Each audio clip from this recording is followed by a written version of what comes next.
नमस्कार मंडळी, स्वागत आहे तुम्हा सर्वांचं पुन्हा एकदा आपल्या नवीन ब्लॉग मध्ये। तर शहराचं बऱ्याच दिवसापासून पनीर टिक्का खायचं चाललं होतं, तर चला म्हटलं आता हॉटेल सारखा पनीर टिक्का घरीच करूयात। तर मी काय केलं, मस्तपैकी शिमला मिरची आणि कांदा त्याचे असे छोटे छोटे मोठे मोठे स्लाइस करून ते कट करून घेतले आणि मग फ्रीज मध्ये ठेवलेलं पनीर काढलं आणि ते पण छानपैकी कापून घेतलं। तर आता आपल्याला हवे तसं काय आपण कट करून घेऊ शकतो। तर चला म्हटलं पनीर कट करून झालेलं आहे, मस्तपैकी मॅरिनेशन करून घेऊयात। तर मॅरिनेशनसाठी मी डब्यात मस्तपैकी घट्ट असं दही घेतलं, त्यात थोडीशी हळद पावडर आणि मिरची, थोडासा चाट मसाला ॲड केला। लिंबाला पण मग चांगला चुरगळून घेतला आणि त्याचा अर्धा लिंबाचा रस त्यामध्ये ॲड केला।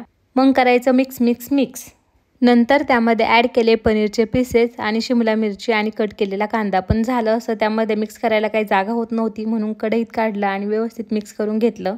व्यवस्थित मिक्स करून कढईवर झाकण ठेवलं आणि 15-20 मिनिटं म्हटलं रेस्ट होईल। तोपर्यंत म्हटलं चटणी बनवून घेऊया। काय केलं, मिक्सरच्या भांड्यामध्ये थोडेसे शेंगदाणे टाकले, थोडंसं आलं, लसूण, हिरवी मिरची, पुदिना, कोथिंबीर, भाजकिरा आणि खोबरं आणि त्यामध्ये राहिलेला मागाचा अर्धा लिंबू तो पण ॲड केला, चवीनुसार मीठ ॲड केलं आणि मस्तपैकी मिक्सरला बारीक करून घेतलं। मग त्यामध्ये अगदी अर्धा कप पाणी ॲड केलं, परत मिक्सरला फिरवलं आणि त्याच्यानंतर त्यामध्ये घट्ट दही ॲड केलं आणि मस्तपैकी मिक्सरला बारीक करून घेतलं। मग काय आता पनीरला दम द्यायचा म्हणून मस्तपैकी चूल पेटून घेतली आणि मग म्हटलं मस्तपैकी त्याच्यावर जाळी ठेवून भाजून घेऊयात, कारण केकचा स्टिक पण संपलेला नाही, तर स्टिकमध्ये लावून पण छान होतं। पण झालं उलटच, कदाचित चुलीचा जाळ जास्त लागल्यामुळे आणि लाकडं वेगळ्या प्रकारची होती त्याच्यामुळे ते काळ लागत होतं। आपले जी नैसर्गिक लाकडं असतात ना, सध्या ती संपलेली, पण 2 वेळा केलं पण काही उपयोग झाला नाही। मग काय केलं, शेवटी तवा ठेवला चुलीवर, तेल पसरवलं आणि मस्तपैकी त्यावर पनीरचे पीसेस टाकून घेतले आणि छानपैकी शॅलो फ्राय करून घेतले।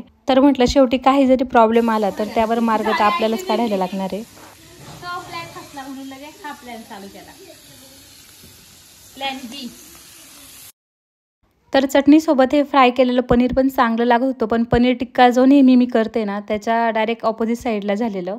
तर आमचं काम चालू होतं त्याच्यामुळे पाणी भाऊजींना भरावं लागलं। तर मंडळी, तुम्हाला आजचा आपला व्हिडिओ कसा वाटला नक्की कमेंट करून सांगा। आणि हो, व्हिडिओ जर आवडला असेल तर प्लीज व्हिडिओला लाईक करा, शेअर करा आणि चॅनलवर नवीन असाल तर चॅनल सबस्क्राईब करा। धन्यवाद।